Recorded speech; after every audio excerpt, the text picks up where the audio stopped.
कुछ लोग पुलिस के रूप में आ जाएंगे और आपको लगने लगेगा कि ये चीज़ें हो रही हैं। तो इसमें तो सभी स्टेक होल्डर्स हैं, जागरूकता की कमी है। विशेष नंबर है 1930 1930। तो ये हमारे यहाँ 24 आवर्स वर्क करता है और ये इसको हम लोगों ने इंटीग्रेट भी किया हुआ है 112 से। अगर यहाँ अटेंड नहीं होगा तो हमारे 112 पे करिएगा, वहाँ से भी तत्काल हम करेंगे।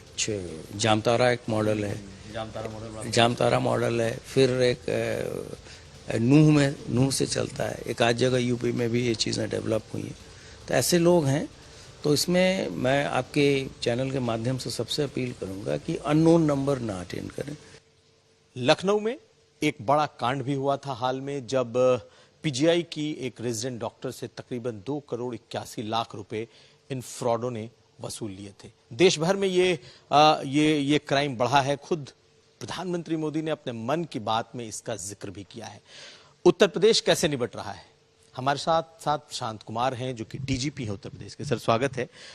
डिजिटल अरेस्ट को लेकर प्रधानमंत्री ने खुद मन की बात में बातें रखी, लोगों को बताया कि डू एंड डोंट्स, क्या करना है क्या नहीं करना है।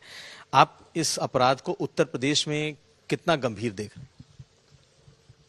साइबर क्राइम जो है एक नया आयाम है क्राइम के दुनिया में, और 2022 से लेकर 24 तक जितने भी ऑल इंडिया में साइबर क्राइम हुए हैं उसका लगभग 16% यूपी में भी हुआ है।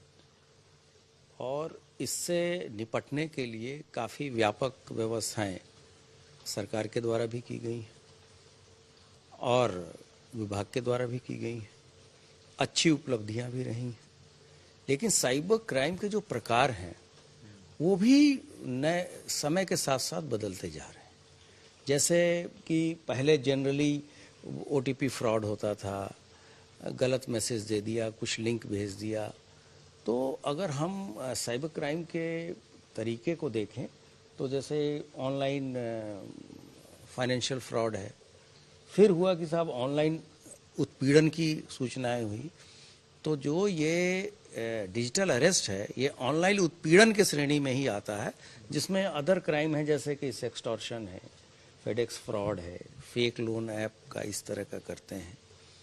तो बेसिकली आपको जब डिजिटल अरेस्ट करते हैं तो एक ऐसा आपको डरा के और एक ऐसा कुछ लोग पुलिस के रूप में आ जाएंगे और आपको लगने लगेगा कि ये चीज़ें हो रही हैं। तो इसमें तो सभी स्टेक होल्डर्स हैं, जागरूकता की कमी है और लगातार हमारे प्रयास भी जारी हैं। प्रधानमंत्री ने जो कल मन की बात कही उसमें बाकायदा उन्होंने एक वीडियो भी ट्वीट किया है, उसमें वीडियो भी डाला है, और जिसमें एक बाकायदा पुलिसकर्मी बना है और वो बैठा है और वो वीडियो कॉल पे चैट कर रहा है, बात कर रहा है, डरा रहा है। और कोई सीबीआई के नाम पे, कोई मुंबई क्राइम ब्रांच से, कोई दिल्ली क्राइम ब्रांच से, कोई ईडी के नाम पे, इस तरीके से लोग करोड़ों वसूल ले रहे हैं। नहीं, देखिए, ये तो पब्लिक को भी हम लोग एजुकेट लगातार कर रहे हैं कि सीबीआई का कोई अधिकारी वर्दी पहन के नहीं रहता है, या जो स्पेशल सेल के लोग रहते हैं वो कहीं भी वर्दी में नहीं दिखते। वर्दी केवल जो सिविल पुलिस है जिसको लॉ एंड ऑर्डर ड्यूटी के लिए फील्ड में जाना पड़ता है उसके द्वारा धारण किया जाता है। एक्सेप्ट कोई फॉर्मल ओकेजन है, जैसे कोई राष्ट्रीय पर्व है तो उसमें सभी लोग वर्दी धारण करते हैं। तो जैसा मैंने बताया कि इसके लिए स्टेट में हम लोगों ने सभी थानों पे, पहले यहाँ पर उत्तर प्रदेश में 2017 तक केवल 2 साइबर थाने थे, एक लखनऊ और एक नोएडा में। सरकार ने तत्काल आने के बाद से सभी मंडलीय मुख्यालयों पे खोला। लेकिन जब ये महसूस किया गया कि साइबर क्राइम का जो वॉल्यूम है वो बहुत ज़्यादा है, तो अब हर एक प्रदेश के 75 थानों जिलों में हम लोगों ने थाने खोले हैं और प्रत्येक थाने में हम लोगों ने एक साइबर हेल्प डेस्क भी खोला है। और हजारों की संख्या में, जैसे एमएचए के द्वारा जो एक ट्रेनिंग चलाया जाता है साई ट्रेन की, तो उसमें भी हम लोगों ने लगभग 18,000 अपने कर्मी ट्रेन किए हैं। और इसके अलावा प्रत्येक जिले के लिए 5-5 मास्टर ट्रेनर भी हमने किए हैं और वो लोग इंटर्न लोगों को ट्रेनिंग देते हैं। इसके अलावा एमएचए ने एक नया जो है I4C, जिसको आप Indian cyber crime coordination centre, basically ये ऐसा फ्रेमवर्क है जो कि एक ऐसा इकोसिस्टम देता है जिसमें कोऑर्डिनेटेड तरीके से स्टेट और सेंटर कोऑर्डिनेटेड और कॉम्प्रिहेंसिव तरीके से साइबर क्राइम से निपटने की रणनीति बनाते हैं और उस पर कार्य करते हैं। जो भी नए अपडेट्स आते हैं ये हमारे I4C के जरिए चीज़ें होती है। हमारे यहाँ भी एक इसका जो साइबर फ्रॉड के या साइबर क्राइम से जो भी आदमी अफेक्टेड होता है उसके लिए एक विशेष नंबर है 1930 1930। तो ये हमारे यहाँ 24 आवर्स वर्क करता है और ये इसको हम लोगों ने इंटीग्रेट भी किया हुआ है 112 से। अगर यहाँ अटेंड नहीं होगा तो हमारे 112 पे करिएगा, वहाँ से भी तत्काल हम करेंगे। और जब से हमारी 112 का जो सेकंड फेज़ आया है तो हमारी कॉल रिसीव करने की फैसिलिटी भी बढ़ गई है। इसके अलावा हम सरकार के अन्य विभागों के साथ सभी स्कूल्स में, कॉलेजेस में भी हम ट्रेनिंग चला रहे हैं कि इसी तरह की कोई बात ना हो। भारत सरकार की अन्य संस्थाएं भी हैं, जैसे इसमें एक बहुत बड़ा जो रोल है साइबर क्राइम में, अल्टीमेटली आप किसी के साथ फ्रॉड करके पैसा निकालते हैं, तो इसमें एक बैंकर्स भी एक बहुत बड़े स्टेक होल्डर्स हैं। बैंक से ही पैसा निकलता है, बैंक में ही जाता है और बैंक में ही जाता है। तो इसके लिए बैंकों की भी जो व्यवस्थाएं हैं उसको कैसे सुचारू रूप से हम लोग चलाएं।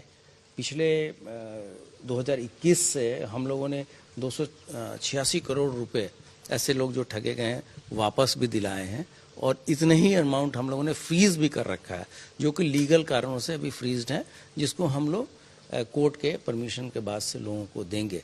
4 साल में 286 करोड़ रुपए आप लोगों ने रिकवर करा दिए। जी जी जी जी। तो ये दिखाता है कि कितना वॉल्यूम है। और जैसा आपने बताया कि डिजिटल अरेस्ट की बात है, लखनऊ में एक ऐसी केस हुआ था जो एक रिटायर्ड गवर्नमेंट एम्प्लॉय के साथ हुआ, और इसमें हम लोगों ने बहुत अच्छी कार्रवाई करते हुए काफ़ी पैसा रिकवर भी किया है। नोएडा में भी इस तरह का एक केस हुआ है, और लगातार जन जागरण, जागरूकता और साथ साथ जितने जो स्टेक होल्डर्स हैं लॉ इन्फोर्समेंट एजेंसी के अलावा, जैसे मैंने आपको बताया बैंक्स हैं, जैसे जितने टेलीकॉम प्रोवाइडर हैं, क्योंकि सूचनाएं उनके यहाँ से भी आती हैं, लिंक उनके तरफ से भी आते हैं। तो ये सारे स्टेक होल्डर्स जब तक सीमलेस तरीके से और रियल टाइम बेसिस पे कार्य नहीं करेंगे तब तक इसमें त्वरित कार्रवाई नहीं होगी। क्योंकि इसमें क्या है कि जैसे ही कोई घटना हुई तो पैसे निकलने के पहले ही लॉ इन्फोर्समेंट एजेंसी या जितने स्टेक होल्डर्स हैं उनको एक्शन में आ जाना है। एक बार अगर वो गेटवे से पैसा चला गया तो it is very difficult to recover the money. इसमें भी सर जो बड़ी घटना हुई है 2,81 करोड़ एक सिर्फ पीजीआई के रेजिडेंट डॉक्टर से लिया गया है, इसमें भी 30-40 लाख रुपए रिकवर हुए हैं। लेकिन आपको लग रहा है कि इस तरीके का क्राइम कम होगा या अभी बढ़ता ही जाएगा जब तक? नहीं, इस तरह की चीज़ों में ऐसा है ना कि आप कहीं भी ग्लोब में कहीं भी बैठ के, वर्ल्ड वाइड वेब है www, इसमें कोई सीमा नहीं है कि थाने की सीमा है, जिले की सीमा है, राज्य की सीमा है, राष्ट्र की सीमा है।